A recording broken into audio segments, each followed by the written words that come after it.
Welcome everyone to our March event. I don't know why. I was thinking it was October. Maybe because it's ghosts and I was thinking it was Halloween. I don't know. But welcome to our March event. We have a wonderful speaker with us today, Jim Houran. We do these presentations from the Rhine about twice a month, usually on the first Friday and the third Wednesday of every month, but it varies a little bit. If you're on our mailing list at rhine.org, you can keep up with when the events are occurring and what we're doing. So it'll give you a chance to know when we have new courses with the Rhine Education Center, when we have events, or when we have special announcements from the Rhine. We do have meetings at the Rhine that are available about every month.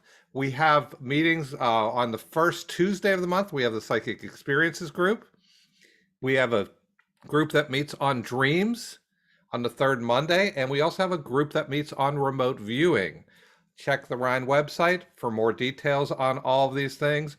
All of this is online. You can access this from anywhere in the world. We try to be accommodating, and we encourage you. Support us through your membership. It would be very helpful to the Rhine. Today, we are very lucky to have Jim Houran with us. Jim has been around the field of parapsychology for a while, but he's also been working in psychology for over 25 years. He's been doing work with a number of different organizations.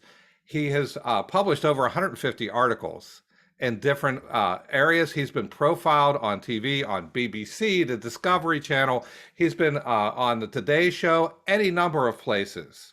So you can really find a lot of information about Jim related to his psychology background.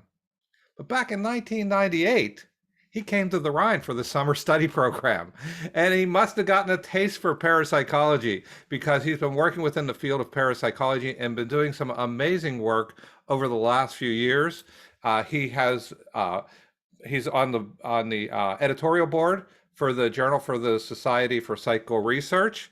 He also is on the board for the Australian Journal of Psychical Research, and he is the new editor of the Journal for Scientific Exploration for the Society for Scientific Exploration.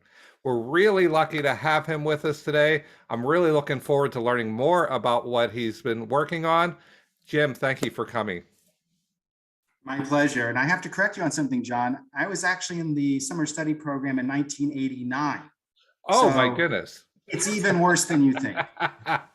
So you've been in parapsychology for many, many years. You. And of course, I appreciate everyone being here. There's a lot of things you could be doing at this time, but you chose to hear about a fascinating topic.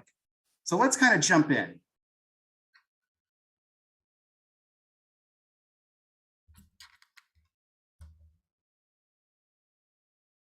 So my talk is entitled A Next Gen Study of Ghostly Episodes, and that was chosen on purpose, and I'll get into that a little bit later.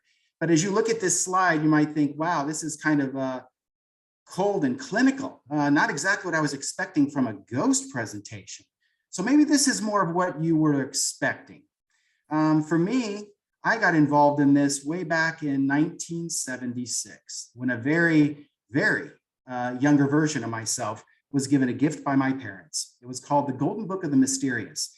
Maybe some of you know about the book, maybe some of you have it. I still have my copy. And this was a book that was large format. It was written mostly for children, but it covered a lot of very interesting topics. Things like the Bermuda Triangle, the Loch Ness Monster, Atlantis, UFOs. But out of all the chapters, the one that really caught my imagination was on ghosts. In fact, it wasn't just the text.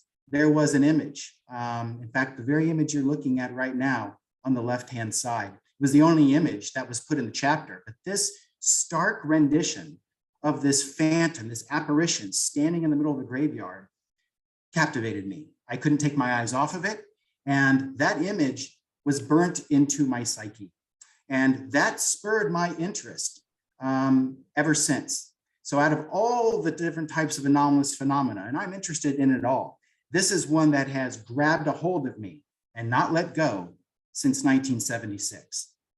But actually it culminated in my own book 25 years later. As I started getting into studying psychology and social sciences, I wanted that as a background before I really delved into parapsychology.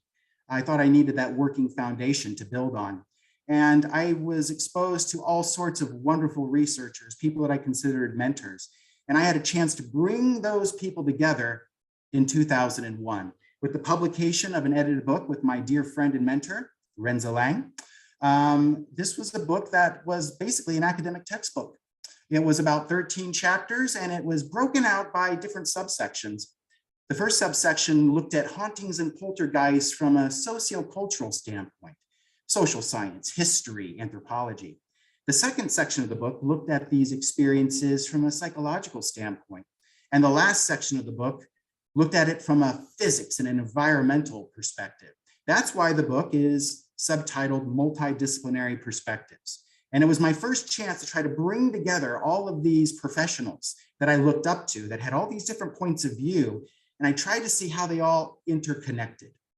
Well, about 5 to 6 years ago, I was starting to be asked about the book and whether, hey, are we going to prepare a 20th anniversary edition? Are we going to rework the book, put out a new version? Or was this an opportunity to take a different approach? And I thought about that long and hard. And what really weighed on my mind were a few things. One had to do with, well, what research has been done since 2001? And was there enough to justify an updated volume?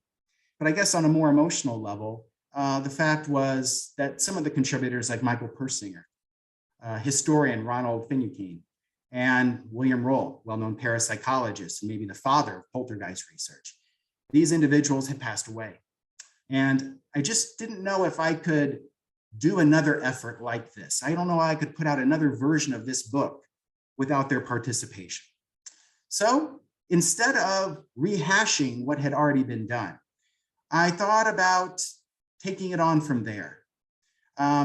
Because these authors gave a framework.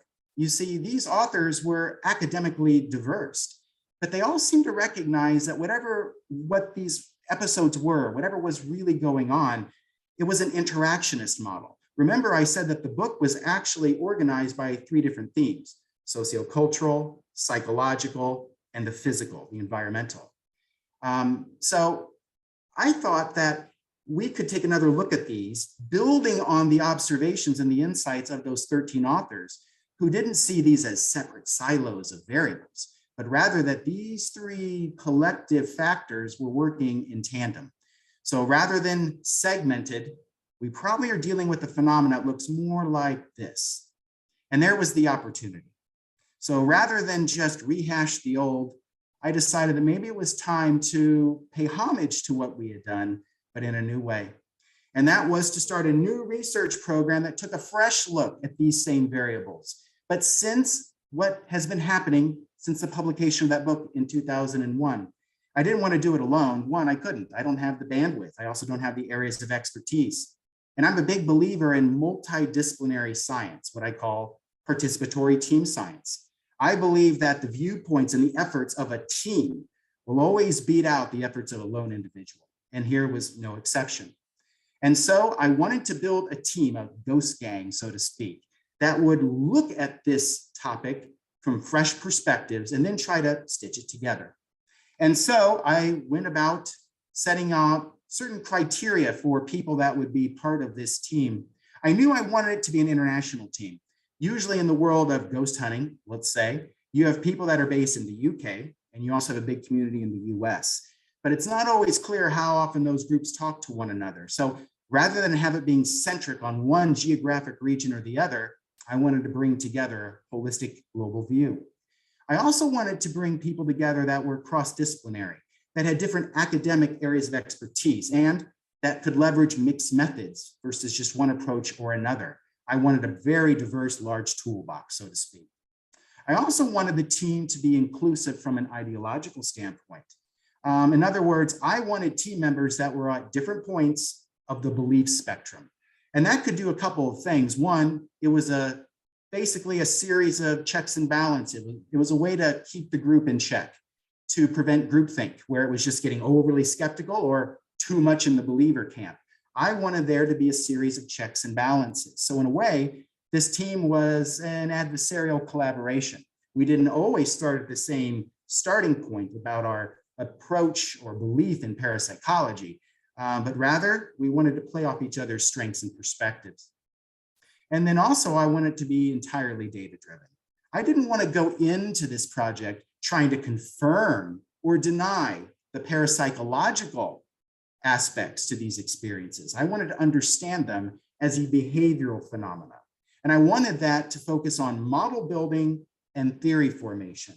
In other words, I wasn't coming in to confirm a belief. I wanted to end up with a theory where the data led us. And so model building to me is about collecting patterns, trying to see if there are replicable, robust patterns in the phenomena itself. You can think of model building as the who, what, when, and where of the phenomena. That's different than theory formation. Theory formation is, how do you explain it?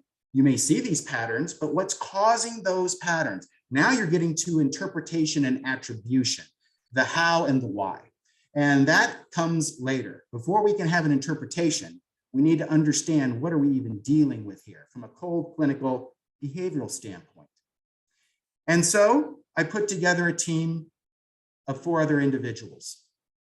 These individuals, I had a few maybe collaborations with ahead of time, but they were chosen because they complemented my view, my skill set, and my ideology.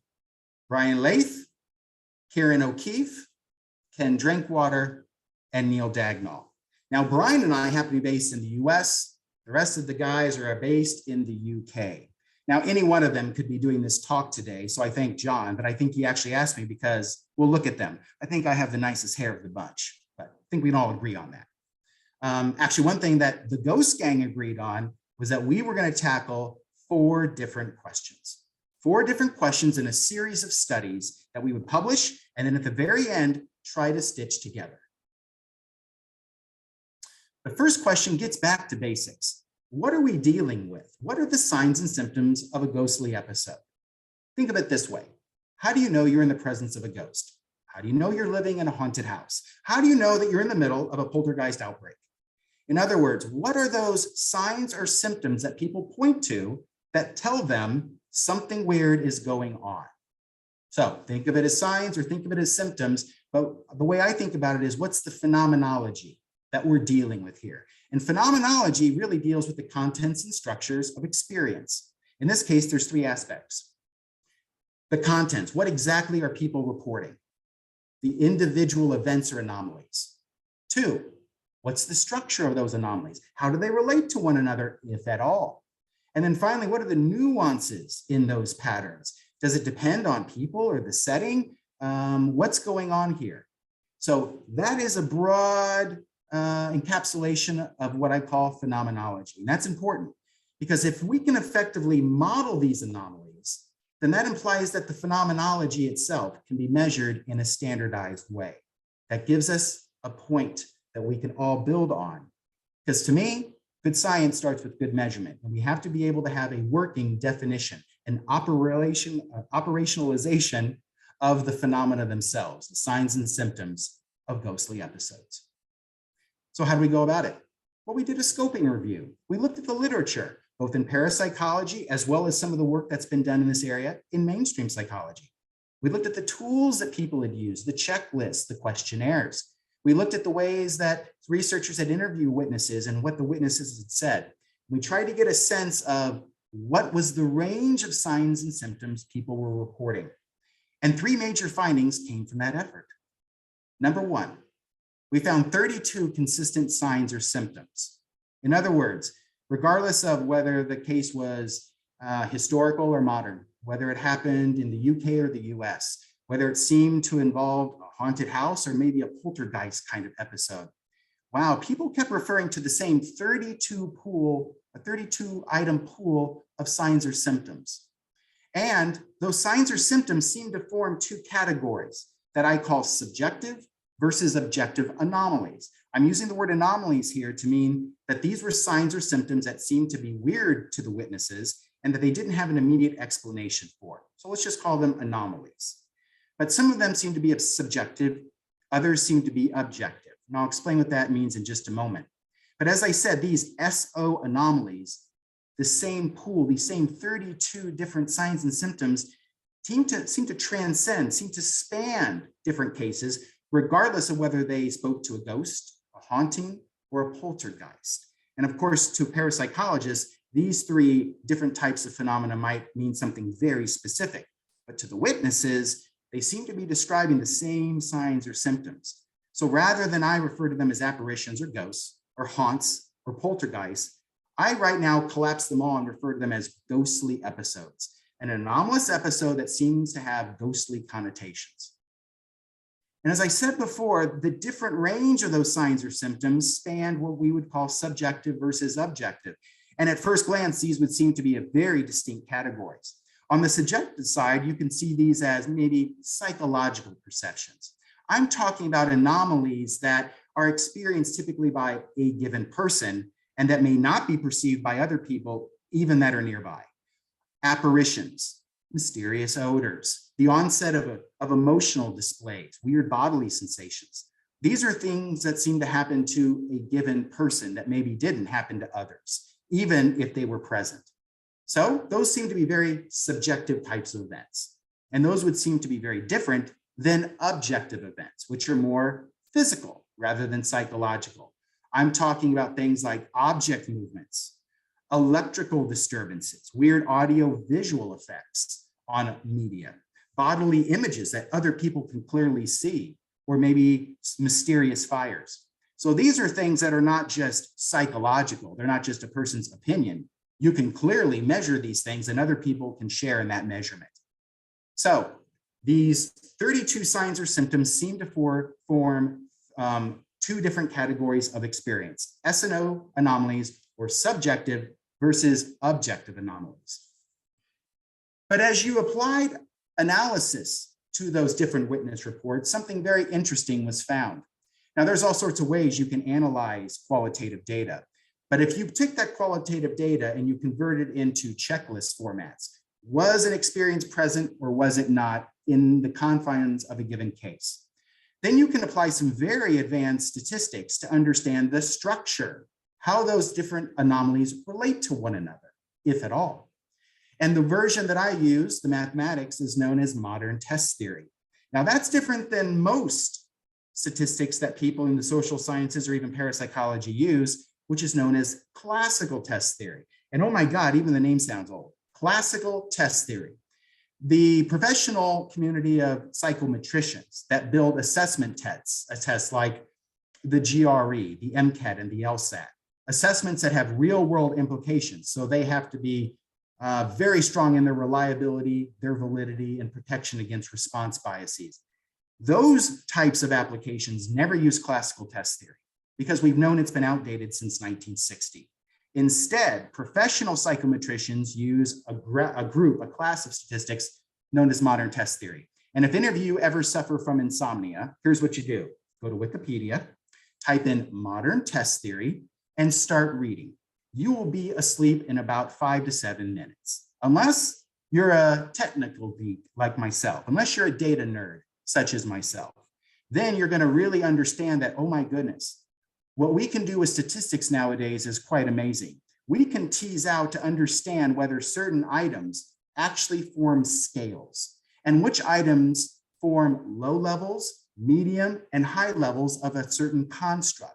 And we can also tell if certain groups of people respond differently or show different phenomenology in their perception or expression of those variables. Those are the mathematics that I want to apply to a group of witness data. So we did. And here's what we found. The particular kind of mathematic that we're using in modern test theory is called Rasch scaling. And it's named after a Danish mathematician, George Rasch. But rather than finding two categories of experience, think of it like factor analysis. Rather than measuring two different distinct themes or concepts, we found out there was only one construct. What seems to be two different classes of phenomena or evidence, subjective versus objective, turned out to be one.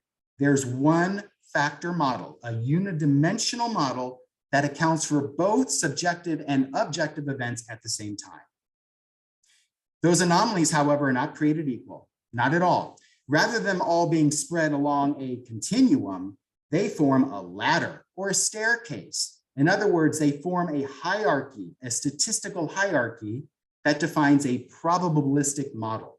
In other words, I can tell from the report of one particular sign or symptom whether someone's likely to report other ones in a very predictable way. So this is not a group of signs or symptoms that is fixed and is rigidly deterministic, but rather it seems to align to what we know in the biomedical world of a spectrum or syndrome disorder, much like you might see with a cold or depression. There's a group of symptoms, but you only express or manifest certain symptoms according to the severity of the infection. What's also neat is this is not the first time we have seen this. We actually have found this one-factor model of the subjective and objective anomalies before, not just through survey data like we used for the study that we used to develop norms, and also studies in fieldwork investigations. We were measuring anomalous experiences in real time. So we have found this effect in different environments of real-time reports. So it seems to be pretty robust. And not only is it robust, that hierarchy that we're going to call the haunt hierarchy also seems to be pretty robust, regardless of whether the witness is young or old, male or female. In other words, regardless of some core demographic factors of witnesses, the core phenomena seems to be the same. To me, that's fascinating. However, you do see shifts in what is being reported depending on the situational context. For example, the structure, how these anomalies relate to one another when you're dealing with an episode that is spontaneous. That means it's unprimed. The witnesses were not actively looking to have a paranormal experience, okay? The way that those anomalies form a staircase, a ladder, a hierarchy, is different than if you were to measure experiences that happened on a ghost tour, where people are expecting, maybe even wanting something to happen. Or it's different than if you ask someone to just imagine what a ghost experience might be like, even if they haven't had one. Or if you ask someone to deliberately create a ghost experience to try to fool somebody, an illicit, deliberate deception. So spontaneous ghostly episodes that seem to be sincere, people are not making it up, and they also aren't trying to be primed. They're not expecting or wanting necessarily an experience to happen. There is a hierarchy that defines that context. And that's what I mean by the haunt hierarchy. So we're not dealing with two categories of experience. We're dealing with a thermometer. We're dealing with a range, a hierarchy of experiences that we can measure low, medium, and high levels of a ghostly episode. This is the model that then kickstarted our research program. Now, that led to a new tool, because you see, modern test theory is not just about creating questionnaires and scales. It gives you a sense of the phenomenology of the construct you're trying to even measure in the first place. It's the first step in model building. And then if you have a measurement of the core phenomena, well, now you can do more advanced research that hopefully leads to theory formation. But before we build on that foundation, we now have something that the field never had before, a standardized, unbiased measurement of the anomalies that people cite that define ghostly episodes. We call it the Survey of Strange Events, or SSE. So this is once a mathematical model of ghostly episodes from a behavioral standpoint. It's also a preliminary tool. And all of our survey research also gave us preliminary norms that we can start doing some comparison within and across cases. So now we can start measuring witness reports the same way that reading, math, and science abilities are measured by things like the LSAT, the MCAT, and the GMAT. So this particular assessment is a 32-item checklist, and it has a pretty high internal reliability of 0.87. And if anyone has done psychometric research in the social sciences, that's a pretty high internal reliability. The RASH scores range from 22 to 0.3 to 90.9. Those are scaled scores because they're being compared on a standardized scale. So there's a raw score that translates to a scaled score. And that scaled score has a mean of 50 and a standard deviation of 10. So now we have norms. And also, higher scores correspond to a greater number of anomalies and anomalies of greater intensity. And the way that I like to explain this to other parapsychologists is that, well, there is another tool known as the near-death experiences scale, the NDE scale, where higher scores correspond to greater perceptual depth, richness of experience. So you can kind of see a similar parallel here. The higher the score, the more anomalies someone is experiencing and the more intense, the more perceptual depth that there are. And also remember that not only do the scaled scores differ, but the underlying hierarchy shifts. The internal structure of the experience shifts depending on whether we're dealing with a spontaneous case versus control narratives that reflect priming, fantasy proneness, or deliberate deceit. So whatever is happening with spontaneously ghostly episodes seems to be unique. It's not the same as being on a ghost tour. It's not the same as other environments. Something special is going on. So ghostly episodes, from what we can tell so far, I argue represent a predictably structured core phenomenon that can be described the same way as a biomedical spectrum or syndrome model. And as you're going to see going through this research, I'm not going to get into a lot of technical details. I want to keep this high level for everyone, but you will see the citations from the published research that all of this is based on. So the second question, okay, well, we know that the phenomenology shifts according to certain settings, but we also know that even spontaneous ghostly episodes don't happen in a vacuum. So we wanted to ask the question of, okay, now that we have a better understanding of the signs and symptoms people report, what role do sociocultural variables play? The first section of the edited book that I did. So we did a scoping review again of the literature. What have we learned in social science and parapsychology since 2001 over the way that beliefs are formed, the way that groups discuss and transmit beliefs, the way that people act and talk about ghostly episodes? In other words, the way that these phenomena are positioned, messaged, and reinforced in broader society and culture. And three major findings came about. First, the interpretation and the report of that core set of 32 signs and symptoms occurs in a very powerful ecosystem of context. In other words, these phenomena, these anomalies are not happening in some absolutely clean, clinically sanitized Petri dish. No, rather they are being influenced by variables that maybe even the witnesses don't understand. So witnesses are not passive observers to some event like a car crash. Rather, whether they know it or not, they're unwitting participants in the construction of their experiences, at least to an extent.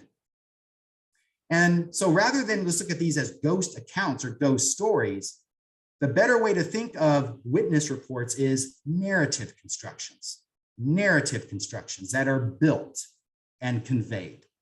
So when we have SO anomalies, you have to understand that around that core set of phenomena are onion layers of context.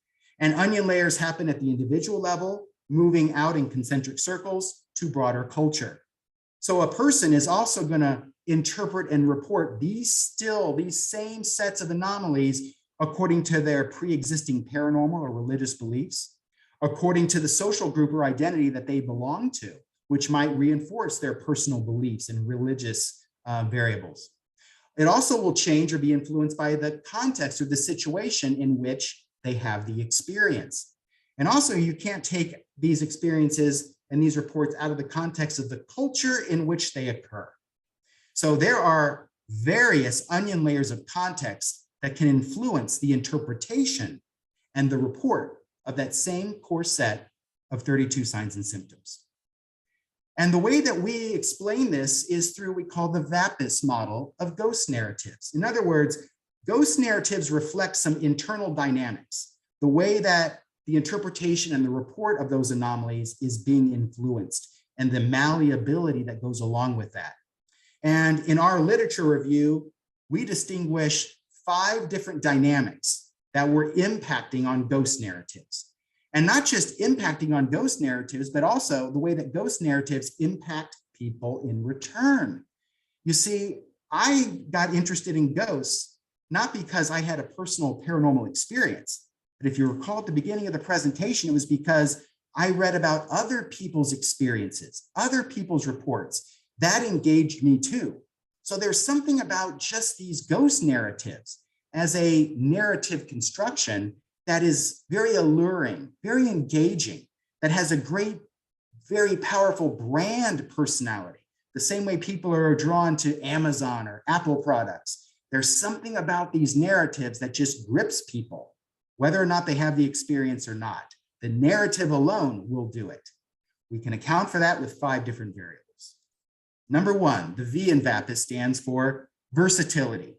In other words, you can tell any kind of story through ghosts, which is one of the reasons why Hollywood always uses ghost stories, whether it's a romantic comedy, whether it's a drama, whether it's a mixture, whatever it is, you can tell all sorts of moods, you can express all sorts of themes, and you can convey all sorts of locations through ghosts. So they're very flexible in how they can apply to different settings and situations. The A stands for adaptability. In other words, ghost narratives morph. They're malleable. They change longitudinally over time in accordance with social changes. So as culture changes in their view of the paranormal or religion or just other high-level concepts related to high strangeness, you will see the interpretation and report of these SO anomalies also morph to match or align to the cultural narratives. The P stands for participatory nature. This is what grabbed me as a very young kid. Even though I didn't have the paranormal experience, I could still participate in other people's experiences. You see, these stories invite people to listen, to ponder, and maybe even motivate their own activities, such as going on ghost tours, reading other books, joining clubs, going on their own private excursions, legend trippings, or what have you. And for some people, maybe it even inspires them to do their own field research, like ghost hunting communities. So these are not just stories that you listen to passively, just like the witnesses that are active participants. Everyone also participates, even in listening to and making sense of a ghost narrative. The U in the VAPIS model stands for universality. In other words, these themes seem to appeal to people regardless of their demographic background. They're a universal concept with universal appeal. It doesn't matter where you are in the world, where you are in history, your age or your gender, any type of orientation. It also doesn't matter whether you're a skeptic, a debunker, or a true believer, or anywhere in between. You can still find meaning and interest in these narratives, no matter who you are. And the S stands for scalability. People participate in these narratives at different levels. An individual can partake in an experience, either in having an experience, going on a ghost tour, or picking up a ghost book, or you can be with a group of friends, or you can be in a large scale group, or you can look at society as a whole. So these constructions speak to an audience of any size. So at the very end of the day, ghost narratives are social constructions that are, at their heart, immersive experiences. In other words, we become part of the story. They affect us, we affect them. Now, there's important implications of what I just said. First, ghost narratives, witness reports are vulnerable. In other words, the contents, the attributions, and the degree of conviction people have can change or be influenced by different forces, those different onion layers. For example, we've identified at least 2 forms that we call positive and negative gaslighting. Gaslighting, of course, is a popular term, especially used now with political disinformation and misinformation, where basically you make someone believe that what they thought was absolutely wrong. You convey a different idea altogether. You turn someone on their head to make them think that they're crazy. There's a couple ways that we can apply this to the construction of ghost narratives. For example, positive ghost narratives or positive gaslighting refers to a witness who has an experience, and then because of the context and the social group that they're with, they can reinforce a paranormal interpretation. Maybe someone was kind of on the fence, maybe they were a little skeptical, but if enough social pressure is there, they can actually become more convinced that the experience was paranormal. On the other hand, someone can be impressed with an experience that they had. They're like, wait, what just happened? Was that paranormal? And they can actually be, talked out of that as well. Someone can report a very impressive experience, a very clear set of S&O anomalies that maybe other people reported as well. But given the social pressures, those different onion layers, someone that felt very strongly about what happened can be talked out of a paranormal interpretation as well. So the narratives themselves are vulnerable. Narratives also are mimetic. By that, they're a meme, they're contagious, that the perceptions and the interpretations can actually jump from one person to another. This can happen within a person. It started as soon as you start having one kind of experience, now you can start looking for and finding all sorts of other anomalies that confirm your belief.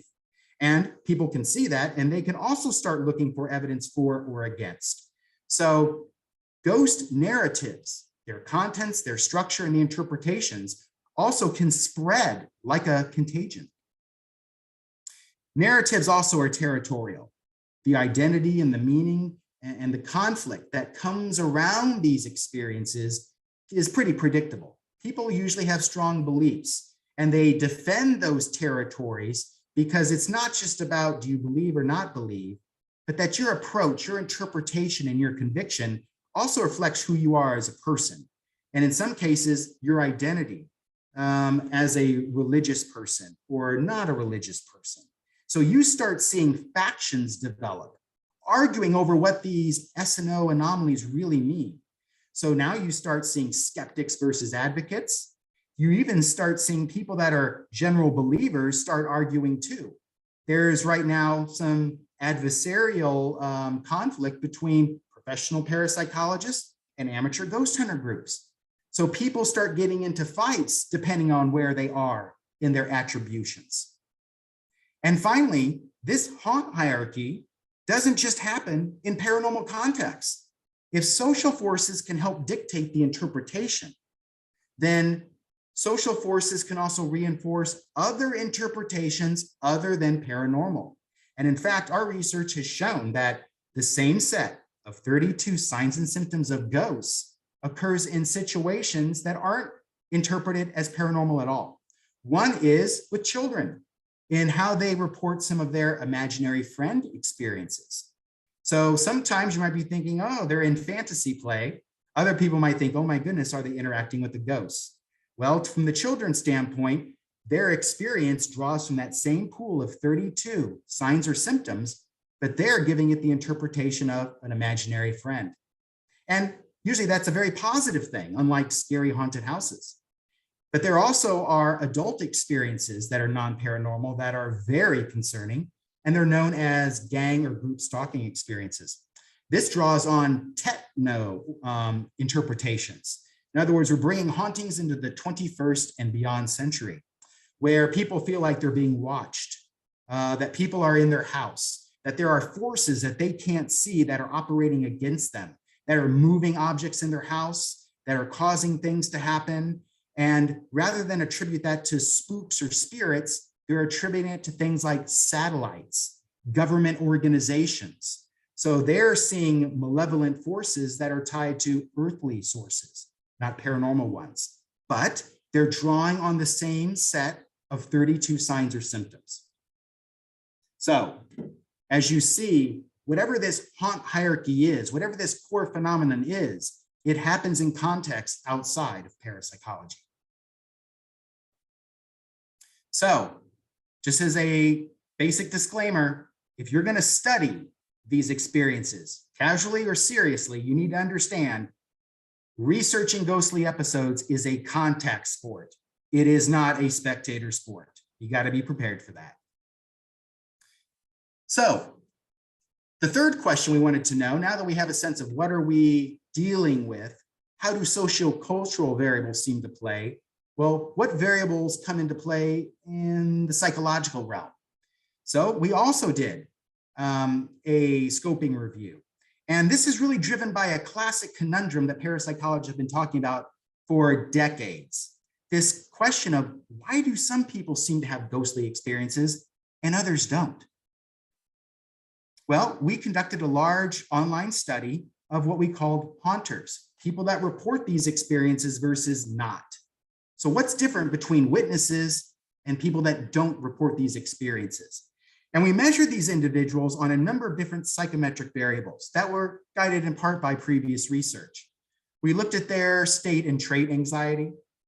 We looked at their vulnerability, intellect, paranormal belief, locus of control, meaning do they believe events happen because of their own actions, or do they feel that they're at the mercy of external forces?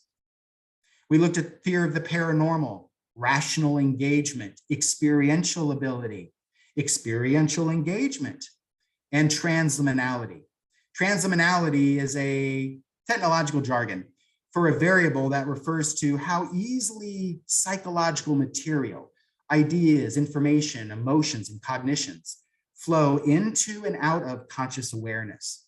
And it's not just about what you're feeling inside, but also your sensitivity to the external environment and how well you can detect what's happening in your own body and in the physical world around you. So think of it as someone that's highly sensitive. If they were a superhero, they would have super sensitivity. And what did we find? What separates the haunters from the non-haunters? Well, we found that there was one winning formula that replicated. It was the combination of transliminality, sensitivity to what's happening in your own body and the physical environment, combined with paranormal belief. So sensitivity with a cognitive framework seems to be what mediates who has these experiences versus not. But now what about those other haunters? Because people that visit a haunted house, well, those people might be different than another kind of haunting that we know in the world of parapsychology as poltergeist outbreaks. And it's called, instead of calling them haunters, let's call them focus persons, right? Because in the theory of poltergeist, with William Roll, for example, that these SNO anomalies aren't happening because of malevolent external forces, but rather they might be manifestations from a person without them even realizing it, that they have abilities in psychokinesis or PK, that they're causing these things to happen, these physical events. That's why they center around the presence of a given person, which we call the focus person. So we did an additional literature review of studies that looked at psychometric measurements of apparent focus persons in these poltergeist cases. Now, there's not a lot of research in this area, but we did at least get some insights.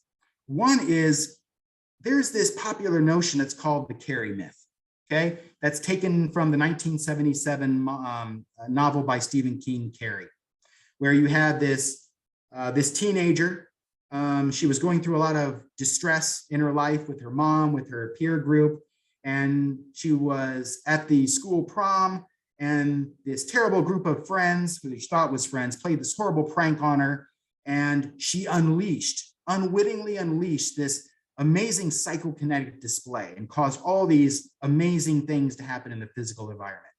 So that kind of started this Carrie myth about poltergeists, that what we're really dealing with are repressed teens, young people that are going through psychophysical tensions related to just adolescence, their friends or family problems. Well, that didn't really seem to be the case. That Carrie myth seemed to be more of a cultural meme than a scientific model. And instead, there seemed to be 8 different characteristics that these focus people seem to share. One, they all seem to have this capacity for imagination, magical thinking, or fantasy proneness. 2, at the time, they seemed to be impulsive. They had this sort of pent-up hostility or aggression, a very kind of rebellious attitude. They also seem to have irritability and anxiety on a physical level. They reported some somatic complaints. They also seem to be experiencing low self-esteem or self-concept, this sense of low ego weakness or insecurity as they were as people. They also seem to be in a state of, if you want to call it, unhappiness, shame, jealousy, an emotional set of circumstances. They also seem to show what looked like dissociative tendencies, the ability to separate certain attitudes and behaviors from others. And then finally, there was temporal lobe lability, which means they seem to show signs or symptoms that their temporal lobes were sensitive, like things like epilepsy or vestibular alterations. And these people also seem to be more or less introverted, whether that was a personality trait or the way that they were just interacting or reacting to their social groups, they seemed to stay to themselves. So rather there seemed to be repression, teenage angst. Rather, from the data that we saw, there seemed to be these 8 characteristics. Now, these 8 characteristics, though, related to something else, which was the third finding. These 8 characteristics also have a connection to transdimensionality as well. There are studies that looked at a lot of these same perceptual personality variables against questionnaire measurements of transdimensionality. And what we see is, oh my goodness, 7 of the 8 constructs, those commonalities among these focus persons, show low to moderate associations with scores on transdimensionality. And I should mention, those are attenuated coefficients. In other words, what you're seeing on those effect sizes, they're actually artificially suppressed. The effect is actually larger, but they're being suppressed because of measurement error. So we don't seem to be dealing with pathology. It's not like focus persons or haunters are clinically depressed or going through any kind of clinical level of any kind of perceptual aberration or mental health issues. Rather, it seems to be that we're dealing with a case of 2 things: transdimensionality that is exacerbated by dis-ease.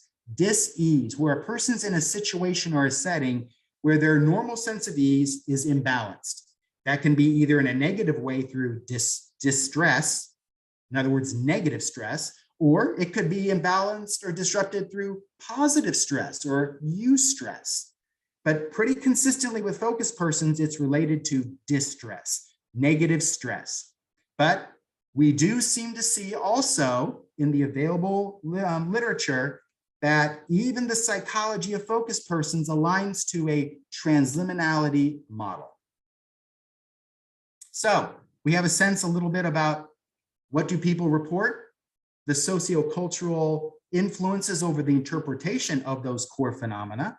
We have a little bit of a sense of the psychology of the people that are reporting these experiences. But now, what about physical factors? Because as I said, these are not just happening to people in a vacuum. Some of these experiences involve anomalies that other people experience and that can be measured in the physical environment. So we wanted to get a sense of physical variables as well. Now, of course, this is an aspect of parapsychology that everyone knows about, even if you're not in the field.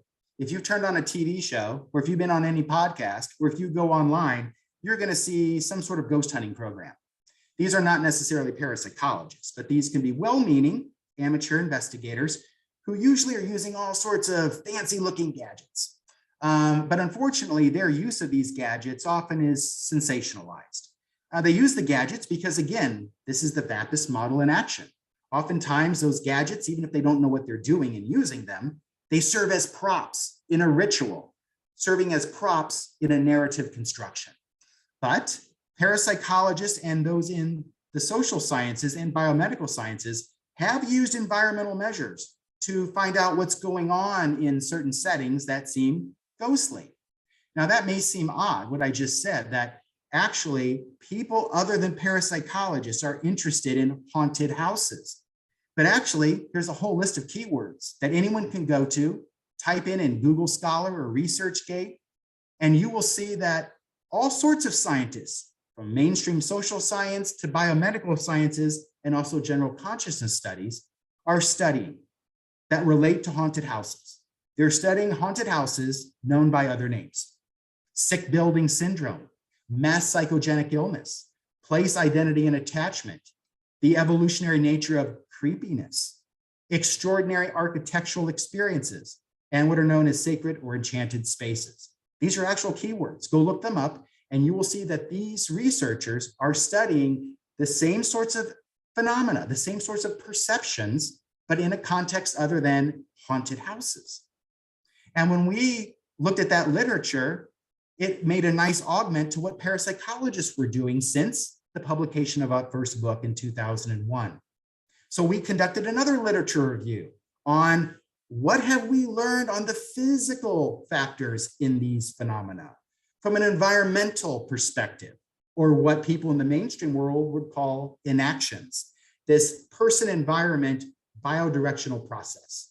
the right people in the right environments. Well, actually, it was a very interesting study. We published it in the journal Frontiers in Psychology. And as of right now, it is in the 96th percentile of most popular papers. So this is a topic that a lot of people are interested in, even if you're not in parapsychology. In fact, a lot of requests I get for reprints or information on that study come from engineers and physicists and people in environmental psychology, not just parapsychology. And we know three things from that study. First, contrary to popular assumptions, there's been very little good research in this domain. You would think with all the ghost hunter programs and how long parapsychology has been focused on fieldwork investigations and those other mainstream psychologists that are also going to different locations to understand how people respond to physical variables. Actually, there's very little good, solid research in this domain. And most of the research that's been done has focused on 6 ambient variables, and they focus on them in piecemeal format. In other words, looking at them in isolation of other variables. Maybe some of these will look familiar to you. First, something called embedded cues, or what I like to call rooms with a clue. In other words, that the design, the color, the decoration of rooms might serve as unconscious or subliminal cues to people to spark an experience. For example, maybe you're in a room, a historic mansion, that has a lot of portraits in the dining room. And those portraits are of people that are looking at you. Great eye contact from all of the people that have been painted in these portraits. Well, maybe witnesses that go into that room without realizing it feel like they're being watched, maybe have a sense of presence because they are being watched. They are being watched in an artistic sense. And maybe they don't pick up on those cues, but maybe something like that can help explain why they report certain symptoms or not. So that's an embedded cue. Lighting levels, the levels of illumination or the degree of sensory deprivation in certain environments, another factor. Air quality, in other words, how much maybe humidity there is in the air, or are there pollutants in the air that could affect our physiology and hence our psychophysiological effects. Temperature, how hot or cold is the space? And of course, this goes along with that classic sign or symptom of a haunted house, cold spots. Infrasound, or what are extremely low frequencies. The way I describe it is it's a hum that you can't hear, but you feel it. If you're in the presence of infrasound, it makes you feel anxious, like you've had too much caffeine, because basically you're being shaken.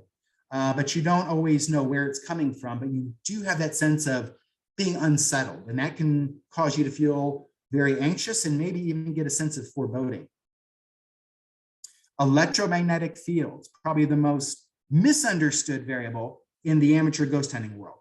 But we do know that at least in some environments, there do seem to be correlates with either how much fluctuation there are in electromagnetic fields or the strength of an electromagnetic field, whether that field is coming from a man-made source like power lines, for example, or natural sources like earth faults.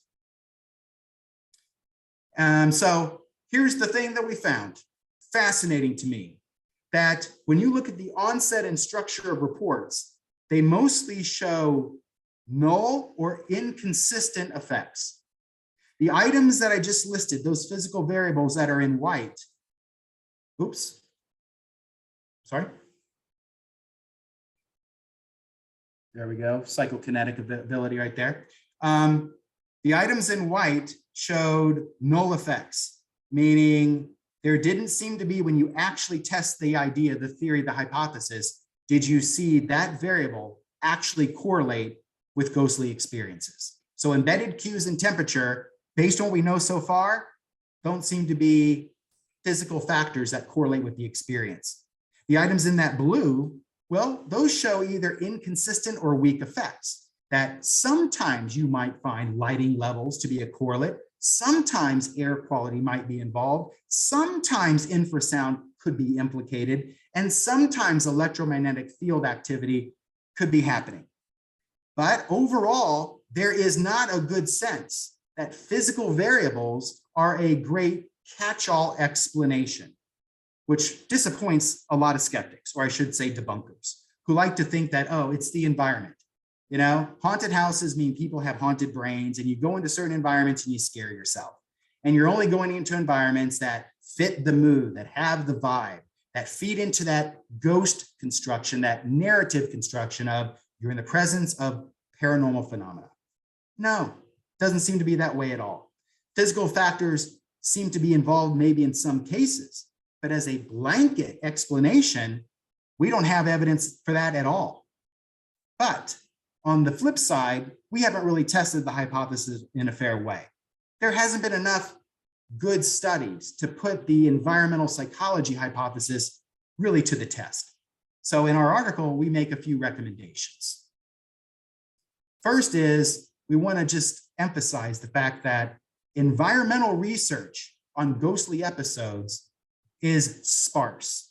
So contrary to what you see on ghost hunting programs, professionals are not going into environments and consistently measuring things in a good way. We need new research designs that are not only accounting for things, single variables, but also look at multiple variables at the same time. So we need better designs by professionals that can better test conventional models, conventional mechanisms that we know operate in environmental or architectural phenomenology.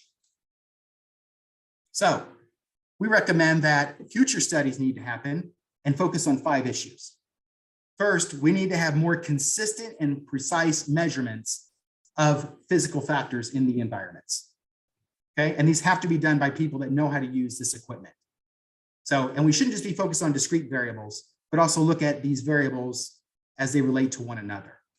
We also need to be looking at the individual differences in people that are exposed to physical factors. So individual differences in either people's attention to physical stimuli or their perceptual, their physical sensitivity to environmental information. Now, we do know that people that score higher on transliminality are more sensitive, not only to what's happening in their bodies, but they are more sensitive to subliminal cues, as well as vibro-tactile sensations. Also, remember, those sociocultural factors are still at play, and people's interpretation report can be influenced by social forces. So people's attitudes and the social norms, we also need to better understand to what extent those can influence and shape people's detection and interpretation of physical stimuli. And finally, what I call gestalt variables, where again, instead of looking at physical factors in isolation, how do they interact to give a person a holistic or a collective sense of an environment? I'm sure many of you have gone into a setting, whether it's at the mall, whether it's natural history environment or a museum, and for some reason you just instantly like or dislike a certain room. There's something about all the variables at once that you're taking in and you're making a very quick appraisal. Well, how you make that appraisal could relate to something called affordance. In other words, what types of possibilities, positive or negative, do you see in the room? What kind of atmosphere or tone does it give off to you? Does it play off ambiguity or threat responses that can affect people from an evolutionary psychology perspective? How much can you really become immersed and feel as if you're part of the scene or the setting? How much about the environment plays off on your existing memory and your associations of it? All of those things we know from mainstream studies in environmental and architectural phenomenology affect people's responses and reactions to physical environments. Marketers and interior designers use this all the time, but it has yet to really be applied to the psychology of haunted houses. So there is a lot of opportunity here. However, there is something freaky you need to know about that does tie into physical factors. There is an effect that relates to EMF variability. In other words, how much is the electromagnetic field, how much is it spiking? And is it going through increases or is it going through decreases? You can measure electromagnetic fields, not just in a moment, but over time. And when you get the time scale specific enough, there's something really interesting that we have found. We found this 3 times, and 2 of those studies I wasn't even involved in. Some of those studies had to do with controlled environments, like, for example, controlled seance work, group sitter studies. We've also found this effect in fieldwork investigations, in actual settings that people describe as haunted houses. And this is what we call EMF microexpansion or microcompression. I don't have an explanation for it. I'm not going to give you one. That's that's theory formation. I want to keep this on model building. So what have we observed from a behavioral sense? Well, we've noticed that there is microexpansion. The EMF variability increases right before, seconds before, people report apparitional types of experiences and EVP, or electronic voice phenomena, where people are recording on a blank tape or other recording media, just collecting white noise. Maybe it's in response to a question that an investigator is making to the environment. Hey, answer this question. Hey, if you're here, make a knocking sound. Hey, if you're here, give us a sign of your presence. And then when you play back the blank tape, sometimes you might hear sounds or maybe even voices or music or other kinds of noises that weren't there that you heard. So that's an electronic voice phenomenon. So we've noticed that with those 2 kinds of effects, that the EMF seconds before expands, the variability increases. Other times, the variability decreases, or a microcontraction. And this seems to happen seconds before people report more psychological experiences, more of those subjective experiences, as well as what seems to be displays that could be described as PK. In other words, objects moving. So obviously, to measure this kind of phenomena, you have to be in the right place at the right time and have the right equipment measured by the right people. But in 3 instances so far, we have found this weird EMF variability effect that was not described in the literature since 2001, wasn't described before that, and definitely needs to be followed up on. So how do we want to follow up on it? Well, as I said, we need more researchers doing this kind of work. Funding is virtually non-existent in parapsychology, and especially for field research studies, where investigators may not want to do studies on ghosts and haunted houses and poltergeists because it has that association with ghost hunting groups. And people might feel that that hurts their credibility, where it's all about sensationalism and show business rather than cold hard science. But those ghost hunters can be citizen scientists for us. Some of those ghost hunters are not just in it for the status or to be on a TV program, but rather they have a genuine interest in understanding in their minds what are paranormal experiences. We can harness those individuals and give them training to collect data for us that the professionals can then analyze. We can leverage citizen scientists around the world to help with things like this, gathering EMF kind of data for us, because there's a lot more citizen scientists in the world than there are parapsychologists. When you look at the ghost hunting community worldwide, there are tens of thousands, if not millions of those people, compared to thousands of parapsychologists. So it's really an untapped resource that we could leverage. If we can leverage them the right way through training, giving them standardized protocols of ethical investigations, and also the tools about how you go about an investigation in the first place. One thing that we're doing along these lines is the development of a new app that anyone can download for free. It's called MESA 3.0. MESA originally stood for Multi-Event Sensory Array, which was a computer, used a laptop and some physical instruments like tri-field meters and other environmental measurements that tied into a motherboard and to a laptop that you carried from one environment to another to collect environmental data. Well, what used to be very tedious 20 years ago now can be streamlined and very practical with a mobile device, whether it's an iPad, an iPhone, or any kind of smartphone.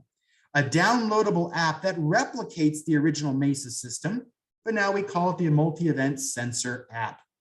Your iPhone, your smart device already has a lot of tools to measure environmental variables. and in ways that are quite robust. You know this from just the camera settings. The light sensitivity alone is light years ahead of where it was from just mainstream tools 20 years ago.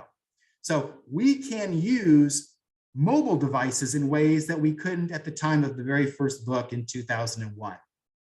So when I said at the very beginning that we're focused on next gen studies, I'm not just talking about using current methods, leading edge technologies, whether it comes from the world of psychometrics or technologies as far as measuring environmental variables, but I'm also talking about the need to engage with the next gen researchers. The problem, the mystery of haunted houses, ghosts, apparitions, and poltergeists is not going to be solved in my lifetime or probably anyone's here. It is going to take generations of research that builds on previous knowledge, using good methods, good tools by people that know how to use these methods to really get at the kind of data that we need to decide what models are real versus what models are illusions. It starts with model building. We need to really understand patterns first before we can try to interpret those patterns. To get data that will tell us what those rigorous, robust, stable patterns are across environments, across settings, we need to be doing more fieldwork investigations with standardized protocols. That's my view. So there was actually a presentation by one of my co-conspirators on the Ghost Gang, Brian Late, last July at the PA convention in collaboration with the Society for Scientific Exploration on the MESA device, which anyone can download, and it even has built-in tutorials. And Brian also is building out an entire citizen science project, a program that you can sign up for, and you can have on an ongoing basis, training materials, access to professional researchers, and opportunities to take part in professional fieldwork investigations. But I said at the very beginning that I wanted to start off this program with not only getting information about sociocultural perspectives, psychological perspectives, and physical factors, but I also wanted to try to stitch it together. In other words, take what we know from model building and try to go one step further into theory formation, at least dip our toe in that pool. So what do we know? Well, I think we're dealing with a set of anomalies that defines a core encounter experience. That's my preferred term for this, not ghostly episode, but encounter experience. People are encountering something that they feel is otherworldly.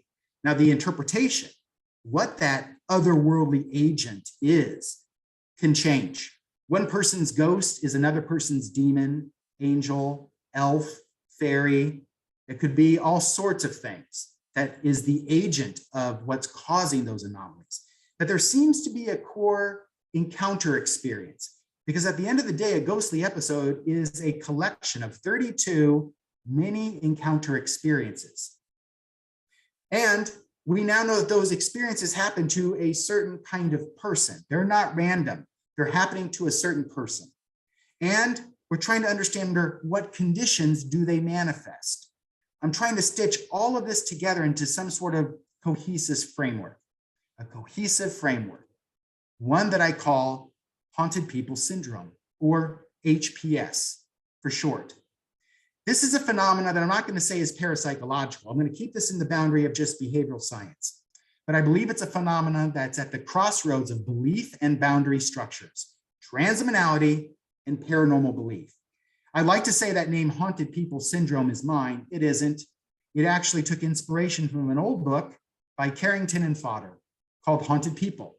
Now, they were writing about haunted people in terms of people that were focus agents, focus persons in poltergeist cases. But I'm convinced that poltergeists really at the end of the day are no different than a haunted house, that really aren't any different than a ghost experience, because a ghost experience can mean many different things. I think all of this is referring to the same encounter phenomena that's a core experience that's driven by belief and boundary structures. And I'm saying syndrome because this can work like any other biomedical syndrome, a collection of signs or symptoms that characterizes a particular condition. In this case, the feeling of a ghostly episode. So ghostly episodes, from just a behavioral standpoint, I would argue, are an interactionist phenomenon. You only see them when you have the right people in the right settings. It's the marriage of the two. And it involves a few different aspects, or what I'm going to call recognition patterns. One, I think the research strongly suggests that transdimensionality is the foundation for the anomalous experiences. That's what's mediating the experiences. And those the experiences themselves are then reinforced by belief in the paranormal. That belief can come from a person's a priori paranormal beliefs, their religious beliefs, or the social forces, those onion layers that are putting pressure around them. Next, you see these happening under situations of dis-ease. Not crazy people. This isn't mental health problems. These are not people that are dumb or stupid, but they are going through a situation where their sense of ease is imbalanced or disrupted. They're going through a sense of dissonance, which we know from other research stimulates transliminal experiences. So dis-ease states stimulate or can be a catalyst for transliminal experiences, which facilitate anomalous experiences. Next, one experience almost always leads to other experiences. So it's not like someone says, I saw a ghost and they left it at that. When they say they experienced a ghost, they're actually going to probably tell you that they saw or experienced many things happening in succession, not just one event. And also, people that have these experiences don't just have them once in life. They tend to have them recurrently throughout their life. There is a contagion effect here where you see recurrent perceptions within a person and also across people.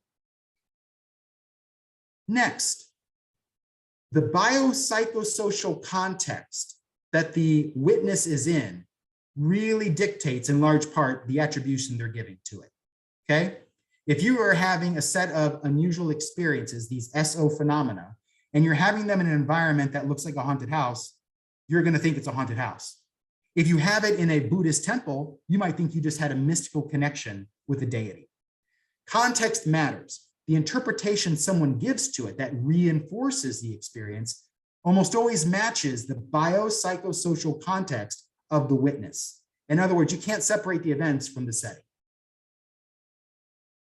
Next, anxiety that almost always occurs with haunted people syndrome when it relates to ghosts, haunts, and poltergeists seems to relate to the nature, the proximity, and the level of spontaneity of the SO manifestations.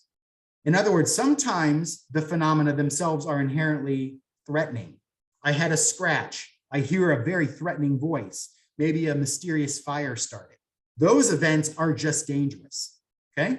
On the other hand, an event can be perceived as dangerous the closer it occurs to your personal space.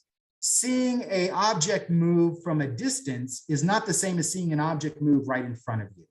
The closer it is, the more personal it is, the more vulnerable a person feels, the more anxiety is attached to the experience. And then finally, if an experience happens that you weren't expecting, okay, the more spontaneous it is versus you were primed, you were expecting it to happen, the more spontaneous, the more threat you feel with the experience. So those are the recognition patterns that I think from our research shows that we're dealing with someone that is in this haunted people syndrome state. The right person in the right settings that exhibit these characteristics. It starts with transdimensionality and it ends with psychology related to personal space. Now, there's one question that I haven't answered because I've already covered the four that our group was dead set in trying to pursue. And I think we've made some progress. But a lot of you who came here to hear a ghost story might be asking, well, Jim, when are you going to talk about the ghost stories? When are you going to talk about the paranormal? When are you going to tell us whether these experiences are evidence of life after death, or was William Rowe right? Was William Rowe correct when he said that these are expressions of psychokinesis, or what he called recurrent spontaneous psychokinesis, or RSPK? Or is it a combination of the two? Or is there some other paranormal mechanism at play, like demons or other entities? What about the paranormal? Well, I would like to say that we made progress on that question, but we haven't, Because to me, to answer that question, you have to go to theory formation. All right. Now you're putting an interpretation to events. Now, we should pursue this question. I think it's an important question, but it is in some way separate to haunted people syndrome. Because you see, haunted people syndrome, what I described in some ways is really a psychological, environmental psychology framework for the detection, interpretation, and report of these experiences. So in that sense, it doesn't require, nor does it nullify the idea of parapsychological mechanisms. In other words, I think haunted people syndrome just exists. Whether or not there's something else on top of that is an open question. Whether that other thing is psychokinesis, is it evidence of life after death, spirits of our departed loved ones? Or is it evidence of maybe malevolent forces like demons or other kinds of spirits, or maybe different entities altogether? Well, I don't know. I haven't gotten there yet. And I think that's going to take a lot more research to even scratch the surface, because I think that we still have a lot of work to do in just rounding out what we think we know about all those factors that went into what I call haunted people syndrome. But for those people that do believe, either because you've seen some evidence or you've experienced something yourself that made you think there is something more, there is something parapsychological to these experiences above and beyond, Jim, your sociocultural factors, beyond the psychological influences, beyond environmental psychology.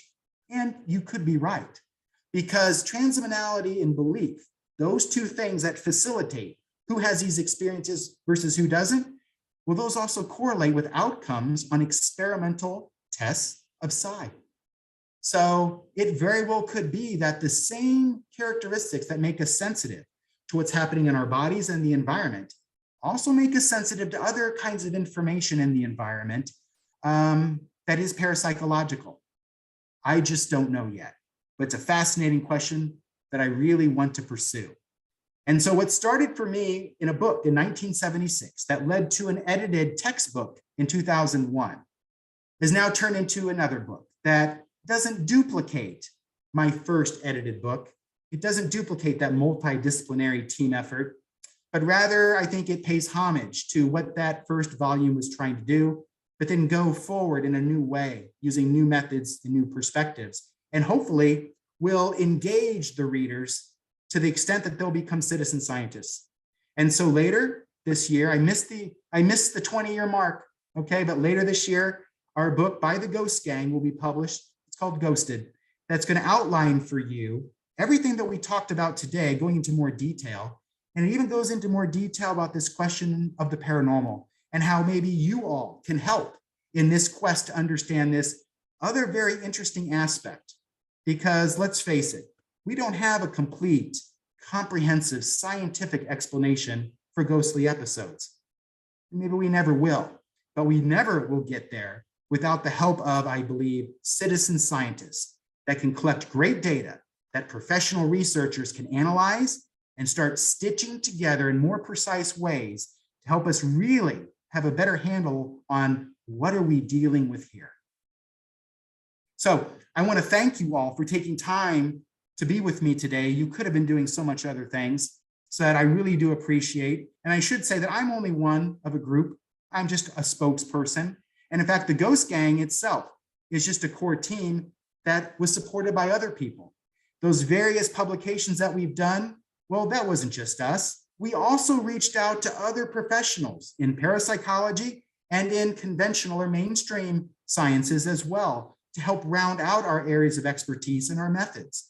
So we have a bunch of auxiliary members of the Ghost Gang that I want to acknowledge here today. We couldn't be where we are now without their help. And again, we can't move forward without everyone else's help moving forward. So, John, there you are. I'm happy to take questions. And if people would like more than just high-level summaries, if you like to see those primary sources, the studies that are the groundwork for everything I mentioned, you can certainly see copies and download them both from my ResearchGate profile as well as my ORCID profile. Jim, is that all you have today? I mean, you don't have anything else to talk to.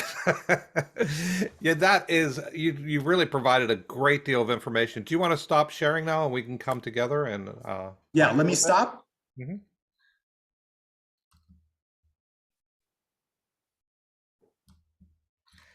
There we go. Yes, my goodness. There was a I'm lot sorry, I packed know into it's an that. avalanche. I feel It's an like we were. avalanche of information, but I wanted people to know that, this is a research program. And if nothing else, because, people can listen and differ with our methods or our conclusions, but I think there is one success story here that really needs to be emphasized, and that is the power of a team approach to a scientific question, the power of bringing people together that have different points of view to cross-check each other, keep people honest, these adversarial collaborations, these cross-disciplinary perspectives. This was a research program that represented a team effort. And I think that that should not be lost, because to me, I know people came here wanting to hear ghost stories, but really to me, the important point was this is a story of our quest to study ghost experiences. And I believe the way forward is a team approach and a citizen scientist tactic. Yes, and I think it was wonderful. I want to mention to everybody, if you have questions, please put them in the chat because we have a large audience here. And please keep your audio and video off during the presentation, but we'll get the things that you put in the chat. Jim, I mean, there's so many questions that came up and so many things that came in from the audience as you were talking. One of the first things is, I think one of the most impressive episodes in parapsychology history is when Charles Honorton and Ray Hyman got together and they took all opposing viewpoints and brought them together and really produced a great advance for the Ganzfeld and for the field in general to see this collaboration. And I was wondering, was it with the adversarial approach that you took, was it inspired by this, or where did it come from? How did you decide to take that approach for this? Of course, I knew about the controversy. Having been at the Rhine in 1989, that of course was one of the sessions that I learned about. I even had a chance to meet Charles Honorton. Look, I would love to say that yes, that this team approach was directly inspired by the Honorton-Hyman collaboration, but it wasn't. But maybe it's an example of great minds think alike, because maybe this is Scooby-Doo, okay? But remember, I was first engaged with ghosts in 1976. So not only was I looking at every TV program, but I also saw Scooby-Doo. Scooby-Doo was the first multidisciplinary research team that inspired me, okay? And I always thought that one day that was the way to go. Okay, we need to take away the people that are always eating, all right? Because they're in every group. But the idea of bringing together a SWAT team of experts rather than lone snipers always made sense to me. And if there is something that's dominated my approach to research, whether it's in mainstream psychology or parapsychology, it's always been the team approach, and not just a team of people with the same backgrounds and areas of expertise, but bringing together these, again, well-oiled machine of multidisciplinary experts and different levels of or points on the belief spectrum. So I would say I'm trying to carry on that tradition, but it was always there in me. That's wonderful. Yeah, I mean, I really think it's a great approach, and I think Honorton and Hyman really set a standard for the field, and I'm happy that to see you carrying it on. Now, I know you studied with Michael Thalborn in Australia, I and did. translaminality is that came from the studies that he did. I'm wondering, I'm familiar with it, but it's a term that's really not commonly known by most people. I was wondering if you could just give us a brief idea of how you understand transliminality and how it applies for what you were studying. Well, first, I should say, yes, Michael Talborn wasn't just a collaborator. My PhD was under his supervision. And so he carries a lot of sentimental weight with me. And it was because of him that I then started studying transliminality beyond the work that he even did. So I think we did some, again, really good team effort there. But transliminality breaking down is not a new concept. It's actually a new term for a very old idea that's known as the boundary construct. People already know this. We know that some people are very closed-minded, not very in tune with the environment or themselves, and other people seem to be, wow, floodgates open to anything and everything.